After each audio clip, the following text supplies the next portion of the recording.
Hi hello ಅಸ್ಲಾಮ್ ಅಲೈಕುಮ್. ನಾನಿವತ್ತಿಲ್ಲಿ ನಿಮಗೆ ಮಸಾಲೆ ಉಂಡೆ ಹೇಗೆ ಮಾಡೋದು ಅಂತ ತೋರಿಸ್ಕೊಡ್ತಿದ್ದೇನೆ. ನಾನು ಇದಕ್ಕಿಲ್ಲಿ ಕಡಸಾಂಬಾರು ಅಕ್ಕಿ ಯೂಸ್ ಮಾಡ್ತಾ ಇದ್ದೇನೆ. ಇದೆಲ್ಲರ ಮನೆಯಲ್ಲಿ ಸಹ ಇರ್ತದೆ. ಈ ಅಕ್ಕಿ ನೋಡ್ತಾ ಇರ್ಬೋದು ನೀವು. ಇದನ್ನು ನಾನು ನೈಟ್ ನೀರಲ್ಲಿ ನೆನೆಸಿ ಹಾಕಿದ್ದೆ.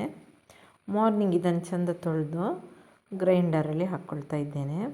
ನಾನು ಇದಕ್ಕೆ ಗ್ರೈಂಡರ್ ಯೂಸ್ ಮಾಡ್ತಿದ್ದೇನೆ. ಇದು ಚೆಂದ ಗ್ರೈಂಡ್ ಆಗಬೇಕು, ಅದಕ್ಕೋಸ್ಕರ ನಾನು ಗ್ರೈಂಡರ್ ಯೂಸ್ ಮಾಡ್ತಿದ್ದೇನೆ. ರುಚಿಗೆ ತಕ್ಕಷ್ಟು ಉಪ್ಪು ಹಾಕ್ಕೊಳ್ಳಿ.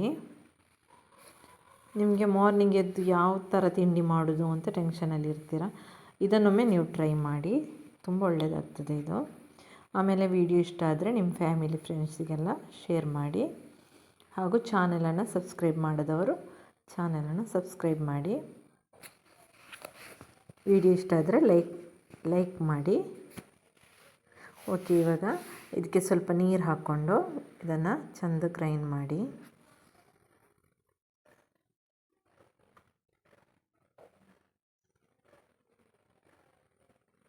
ಇವಾಗ ಇಲ್ಲಿ ಗ್ರೈಂಡ್ ಆಗಿದೆ. ಇದನ್ನು ನಾನು ಪಾತ್ರೆಗೆ ತೆಗೆದಿದ್ದೇನೆ. ಇದನ್ನು ಹಿಟ್ಟನ್ನು ಗಟ್ಟಿ ಮಾಡ್ಕೊಳ್ಬೇಕು. ಇವಾಗ ನೋಡಿ, ಈ ಥರ ಗ್ರೈಂಡ್ ಆಗಿರಬೇಕು. ಇವಾಗ ಇದನ್ನು ಗಟ್ಟಿ ಮಾಡ್ತಾ ಇದ್ದೇನೆ. ಇದಕ್ಕೆ ನಾನಿಲ್ಲಿ ಚಿಕನ್ ಯೂಸ್ ಮಾಡ್ತಾ ಇದ್ದೇನೆ.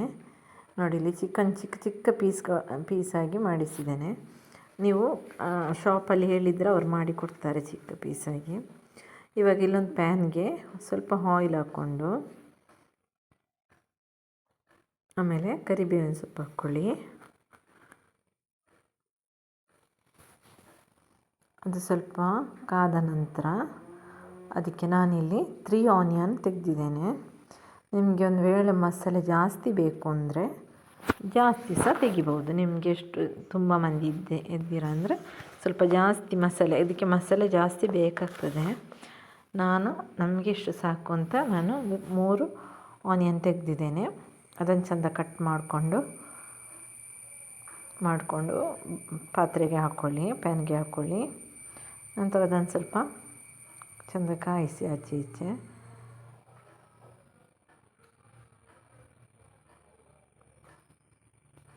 ಆಮೇಲೆ ಸ್ವಲ್ಪ ಉಪ್ಪು ಹಾಕ್ಕೊಳ್ಳಿ ಅದಕ್ಕೆ. ಅದು ಬೇಗ ಮೆತ್ತಗಾಗಿಬಿಡ್ತದೆ ಉಪ್ಪು ಹಾಕ್ಕೊಂಡ್ರೆ.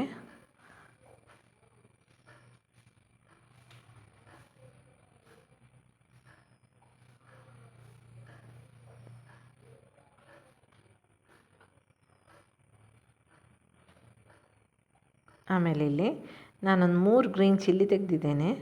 ಆಮೇಲೆ 1-2 ಟೊಮೆಟೊ, ಅದನ್ನು ಹಾಕಿ ಚೆಂದ ಮಿಕ್ಸ್ ಮಾಡ್ಕೊಳ್ಳಿ.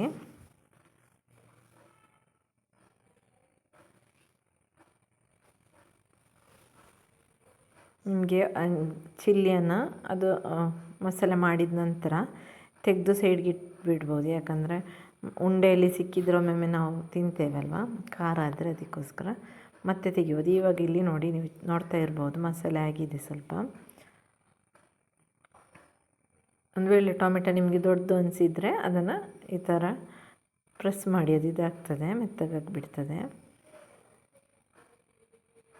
ಆಮೇಲೆ ನಾನು ಇದಕ್ಕಿಲ್ಲಿ ಟರ್ಮರಿಕ್ ಪೌಡ್ರ್ ಹಾಕ್ತಾ ಇದ್ದೇನೆ. ಆಮೇಲೆ ಜಿಂಜರ್ ಗಾರ್ಲಿಕ್ ಪೇಸ್ಟ್ ಹಾಕ್ಕೊಳ್ಳಿ. ಇವಾಗ ಚೆಂದ ಮಿಕ್ಸ್ ಮಾಡ್ಕೊಳ್ಳಿ ಅದನ್ನು.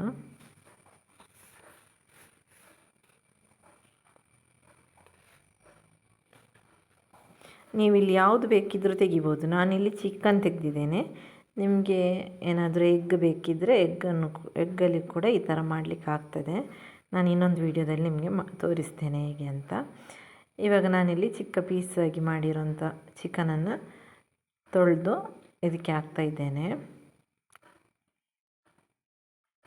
ನೋಡಿ, ನಿಮಗೆ ಕಾಣ್ತಿರ್ಬೋದು ಚಿಕ್ಕ ಚಿಕ್ಕ ಪೀಸ್ ಆಗಿ ಮಾಡಿಸಿದ್ದೇನೆ. ಇದು ಒಳ್ಳೆಯದಾಗ್ತದೆ, ತುಂಬ ಒಳ್ಳೆಯದಾಗ್ತದೆ. ಇದನ್ನು ಇವಾಗ ಮಿಕ್ಸ್ ಮಾಡ್ಕೊಳ್ಳಿ.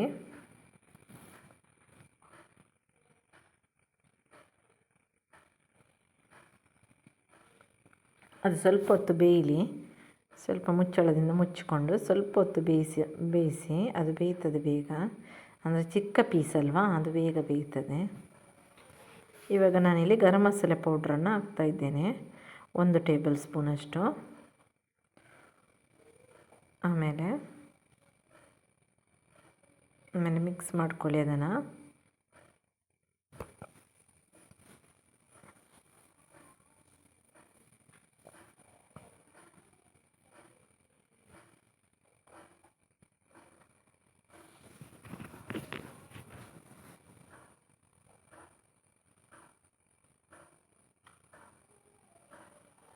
ಇವಾಗ ಇಲ್ಲಿ ನಾನು ಪೆಪ್ಪರ್ ಪೌಡ್ರ್ ಹಾಕ್ತಾಯಿದ್ದೇನೆ, ಸ್ವಲ್ಪ ಖಾರ ಇದ್ರೆ ಒಳ್ಳೆಯದು ಅಂತ. ಒಂದು ಅರ್ಧ ಸ್ಪೂನಷ್ಟು ಪೆಪ್ಪರ್ ಪೌಡ್ರ್ ಹಾಕ್ಕೊಂಡೆ. ಇವಾಗ ಚೆಂದ ಮಿಕ್ಸ್ ಮಾಡ್ಕೊಳ್ಳಿ. ನೀವು ಇದಕ್ಕೆ ನೀರು ಯೂಸ್ ಮಾಡಬೇಡಿ, ಇದು ನಾನು ನೀರು ಹಾಕಿಲ್ಲ ಇದಕ್ಕೆ, ಇದು ಬೇಯುವಾಗ ಬಂದ ನೀರು. ನೀವು ಬೇರೆ ನೀರು ಹಾಕ್ಕೊಳ್ಳಿಕ್ಕೆ ಹೋಗಬೇಡಿ, ಅದು ಸ್ವಲ್ಪ ಮಸಾಲೆ ಗಟ್ಟಿಯಾಗಬೇಕು ನಮಗೆ, ಇಲ್ಲದಿದ್ದರೆ ಅದು ಬೇಯುವಾಗೆಲ್ಲ ಇಳಿತದೆ ಅದಕ್ಕೆ. ಇವಾಗ ಇಲ್ಲಿ ನಾನು ಇದು ಬೆಂದಿದೆ, ನೀವು ನಿಮಗೆ ಕಾಣ್ತಾ ಇರ್ಬೋದು. ಚಿಕನ್ ಚಿಕ್ಕ ಪೀಸ್ ಅಲ್ವಾ, ಅದು ಬೇಗ ಬೇಯ್ತದೆ. ಇವಾಗ ಇದಕ್ಕೆ 1 ಕಪ್ಪಷ್ಟು ತೆಂಗಿನ ತುರಿ ತೆಗೆದಿದ್ದೇನೆ ನಾನು, ನೋಡಿ ನಿಮಗೆ ಕಾಣ್ತಿರ್ಬೋದು. ಇದನ್ನು ಹಾಕ್ಕೊಳ್ಳಿ. ಇದನ್ನು ಫ್ರೈ ಮಾಡಬೇಕಂತೇನಿಲ್ಲ, ಹೀಗೆ ಹಾಕ್ಕೊಳ್ಳಿ. ಹಾಕ್ಕೊಂಡು ನಂತರ ಇದರಲ್ಲೇ ಆಚೆ ಈಚೆ ಫ್ರೈ ಮಾಡ್ಕೊಳ್ಳಿ.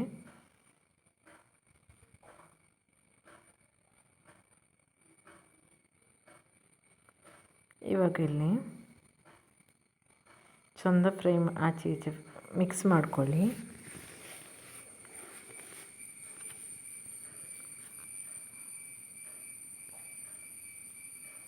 ನಿಮಗಿದು ಫಸ್ಟ್ ಮಾಡುವಾಗ ಕಷ್ಟ ಅಂತ ಆಗ್ಬೋದು, ಆದರೆ ಅದು ಮತ್ತೆ ಇನ್ನೊಮ್ಮೆ ಮಾಡುವಾಗ ತುಂಬ ಈಸಿಯಾಗಿ ಮಾಡಲಿಕ್ಕೆ ಆಗ್ತದೆ ನಿಮಗೆ. ಇವಾಗ ನಾನಿಲ್ಲಿ ಇದಕ್ಕೆ ಚಿಲ್ಲಿ ಪೌಡ್ರನ್ನು ಯೂಸ್ ಮಾಡ್ತಿದ್ದೇನೆ.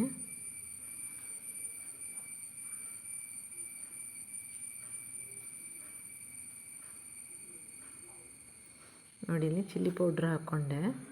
ನೀವು ಚಿಲ್ಲಿ ಪೌಡ್ರ್ ಇಲ್ಲ ಅಂದರೆ ನೀವು ನಾವು ಗ್ರೈಂಡ್ ಮಾಡಿ ಇಟ್ಟಿರೋಂಥ ಚಿಲ್ಲಿ ಪೌಡ್ರ್ ಕೂಡ ಆಗ್ತದೆ. ಅದಕ್ಕೆ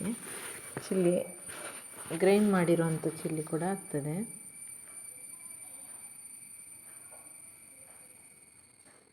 ನೋಡಿ ಇಲ್ಲಿ ಇವಾಗ ಮಿಕ್ಸ್ ಆಗಿದೆ, ಚೆಂದ ಬೆಂದಿದೆ. ನಾನಿವಾಗ ಇದಕ್ಕಿಲ್ಲಿ ಕೊರಿಯಾಂಡರ್ ಲೀವ್ಸನ್ನು ಹಾಕ್ತಾಯಿದ್ದೇನೆ. ನಮ್ಮದು ಮಸಾಲೆ ರೆಡಿ ಆಯಿತು. ಇನ್ನು ಮಸಾಲೆ ಉಂಡೆ ಹೇಗೆ ಮಾಡೋದು ಅಂತ ನೋಡುವ. ನಾವು ಹಿಟ್ಟನ್ನು ಗಟ್ಟಿ ಮಾಡಿಕೊಂಡಿದ್ದೇವಲ್ಲ, ಅದನ್ನು ಹೇಗೆ ಮಸಾಲೆ ಉಂಡೆ ಮಾಡೋದು ಅಂತ ನೋಡುವೆ. ನಾನಿಲ್ಲಿ ಸ್ಟೀಮರನ್ನು ರೆಡಿ ಮಾಡಿದ್ದೇನೆ, ಅದು ಬೇಯಲಿಕ್ಕೆ ಅಂತ. ಇಲ್ಲಿ ಇವಾಗ ನೋಡಿ ನಾನು ಈ ಥರ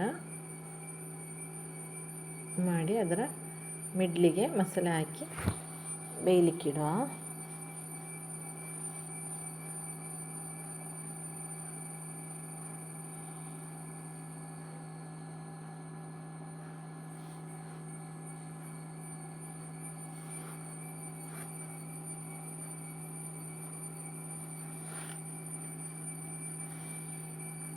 ನೋಡಿ ಇಲ್ಲಿ ಹಿಟ್ಟು ಇಷ್ಟು ಗಟ್ಟಿ ಇರಬೇಕು, ನೋಡಿ ಕಾಣ್ತಾ ಉಂಟು ನಿಮಗೆ.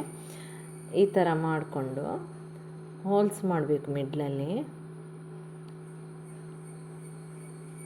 ಮಿಡ್ಲಿಗೆ ಈ ಮಸಾಲೆಯನ್ನು ಹಾಕ್ಕೊಳ್ಬೇಕು.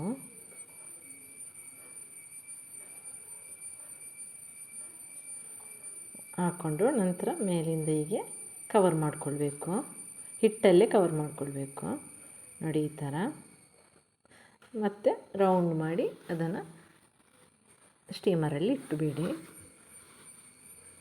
ನೋಡಿ ನಿಮಗೆ ಕಾಣ್ತಿರ್ಬೋದು, ನೋಡಿ ಈ ಥರ ಮಾಡಿ ಇಟ್ಟುಬಿಡಿ. ನಾನಿವಾಗ ಎಲ್ಲ ಹಿಟ್ಟನ್ನು ಇದೇ ಥರ ಮಾಡ್ತಾಯಿದ್ದೇನೆ.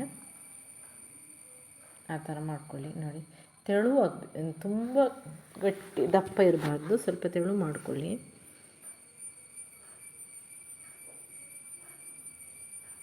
ಈ ಥರ ಹಾಕ್ಕೊಳ್ಳಿ ಮಿಡ್ಲಿಗೆ. ಒಂದು 2 ಸ್ಪೂನ್ ಬೇಕಾಗ್ತದೆ ಮಿಡ್ಲಿಗೆ, ಇದಕ್ಕೆ ಮಸಾಲೆ ಜಾಸ್ತಿ ಯೂಸ್ ಆಗ್ತದೆ. ಈ ಥರ ಮಾಡ್ಕೊಳ್ಳಿ. ನೋಡಿ ಕಾಣ್ತಾ ಉಂಟಲ್ವಾ, ಈ ಥರ ಮಾಡ್ಕೊಳ್ಳಿ.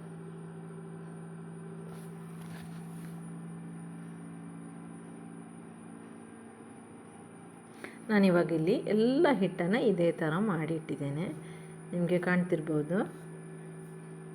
ಇವಾಗ ಇದೊಂದು ಅರ್ಧ ಗಂಟೆಯಲ್ಲಿ ಬೇಯ್ತದೆ. ಸ್ವಲ್ಪ ತುಂಬ ಉಂಟಲ್ವ, ಇದನ್ನು ಅರ್ಧ ಗಂಟೆಯಲ್ಲಿ ಅರ್ಧ ಗಂಟೆ ಬೇಯಲಿ. ನಂತರ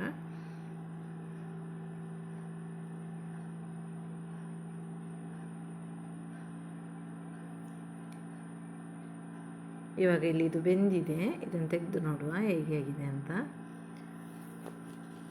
ನೋಡಿ, ಇಲ್ಲಿ ನಿಮಗೆ ಕಾಣ್ತಾ ಇರ್ಬೋದು, ನಾನು ಇಲ್ಲಿ ತೆಗಿತಾ ಇದ್ದೇನೆ.